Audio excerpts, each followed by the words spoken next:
Halo semuanya, selamat datang di segmen analisa. Akhirnya, kabar baik yang kita nanti-nantikan, kita dengarkan dan juga saksikan teman-teman. Karena ada keterangan terbaru dari tim Jatanras, tim kejahatan dan juga kekerasan dari Polda Metro Jaya yang memunculkan 4 pelaku. Ini bukanlah yang sudah ditangkap beberapa waktu lalu, yang mereka kategorinya adalah sebagai orang yang menculik ya, Muhammad Ilham Pradipta yang berusia 37 tahun, seorang kepala cabang di salah satu cabang pembantu di Jakarta. Ini ada 4 orang yang sudah dilakukan penangkapan kembali hasil kerja tim gabungan antara tim Jatanras Polda Metro Jaya, kemudian Polrestabes Semarang, dan juga Polres Demak. Artinya para pelaku ini sudah mencar nih kemana-mana. Jadi keempat orang tersangka ini yang diduga sebagai eksekutor dan juga sebagai dalang,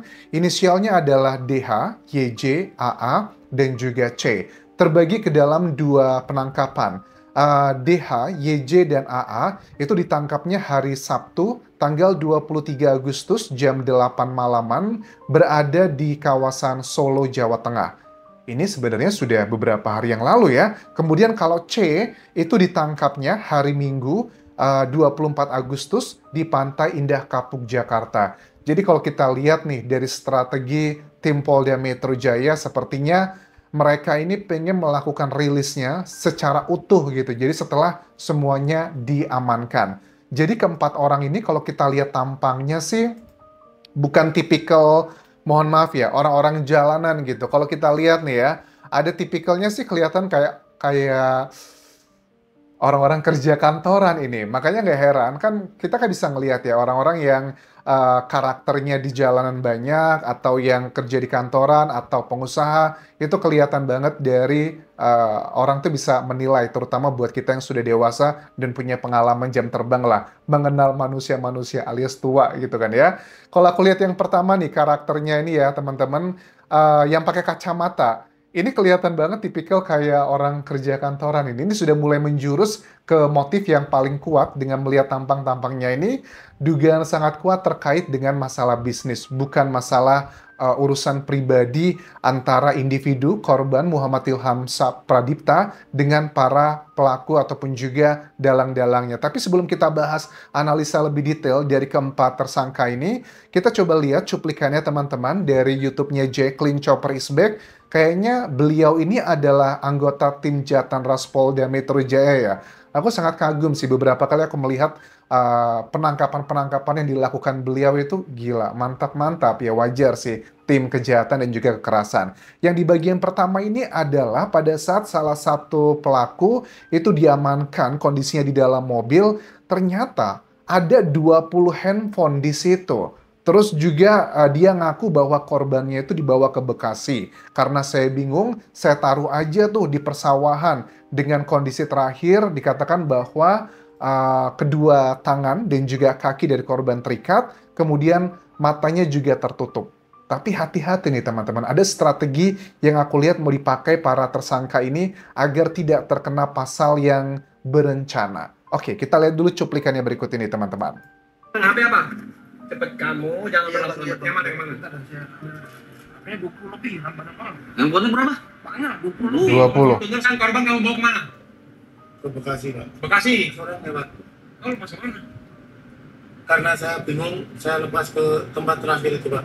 Kamu buang di situ? Iya, ke Pak. Keadaan dilepasnya seperti apa? Terikat, Pak. Terikat apa yang terikat? Tangan, kaki ya, Pak. Tangan, kaki. Iya. Terus? Mata tertutup. Mana tertutup?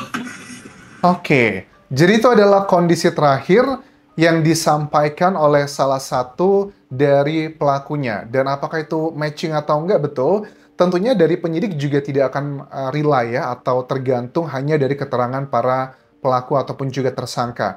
Ini akan dicocokkan nanti dengan alat bukti lainnya adalah keterangan dari dokter otopsi. Karena tubuh manusia terakhir itu juga berbicara. Nanti dilihat nih dari rekonstruksinya. Kan di hasil otopsi kemarin dikatakan ada bagian yang sensitif, yang ada kayak luka memar ya gitu, benda tumpul, itu di leher dan juga di dada. Nah, bagaimana ceritanya terjadi hal tersebut? Terus juga terkait dengan penyebab Muhammad Ilham Pradipta, kepala cabang di BRI ini, di Jakarta, meninggal dunia, itu dugaannya karena kehabisan nafas. Apa yang dilakukan oleh para pelakunya? Dan dari 4 orang pelaku yang sudah ditangkap ini, mana yang merupakan eksekutornya atau cuma sebagai dalangnya aja.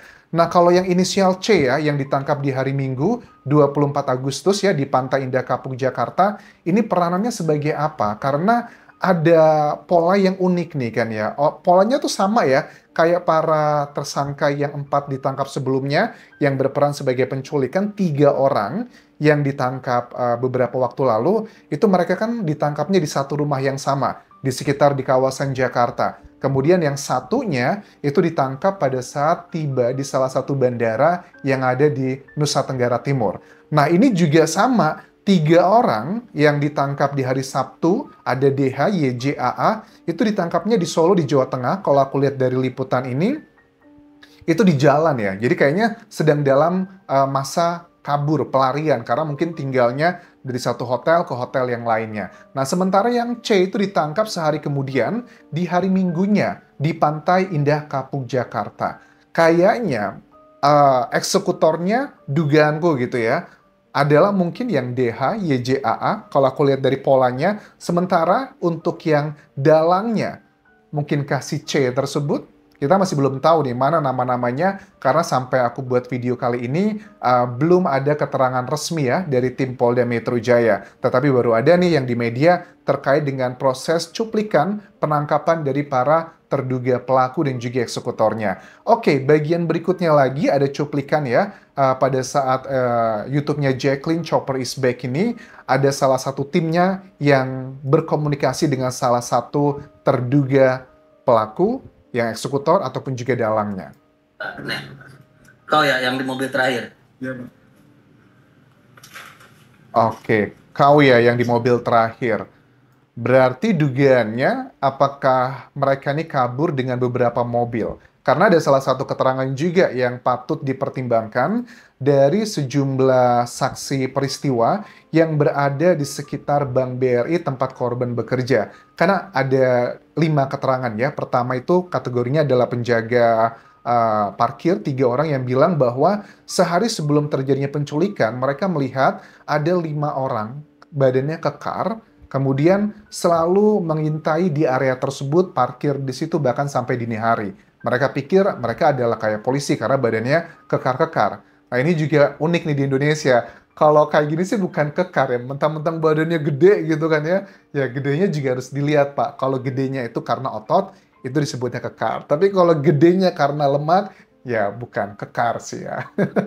Oke lah, anyway, kembali ke topik lagi. Di sisi lain pun juga sama ya. Ada keterangan dari satpam di tempat yang korban itu bekerja, juga mengatakan hal senada bahwa setelah terjadinya peristiwa ini di BRI tersebut, cabang pembantu tersebut, pengamanannya ditingkatkan teman-teman. Jadi ada 2 shift sekarang gitu, dari 24 jam dijaga di situ.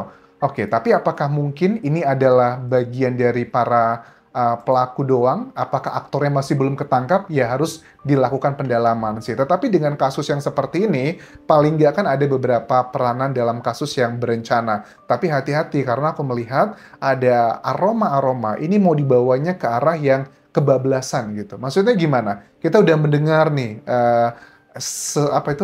seliweran-seliweran informasi di media bahwa katanya mereka tidak berniat untuk menghabisi Ilham gitu, tapi kebablasan aja. Kayaknya nggak masuk akal sih. Ini memang mereka niat untuk dihabisi. Dan dugaan sangat kuat ini terkait dengan masalah bisnis. Bisnisnya ya kalau Ilham adalah seorang kepala cabang pembantu, dugaannya terkait dengan fraud ataupun juga dengan kredit-kredit fiktif. Dan apakah salah satu atau bahkan beberapa di antara para pelaku yang baru ditangkap di Solo dan juga di kawasan Jakarta ini adalah mantan karyawan dari Ilham?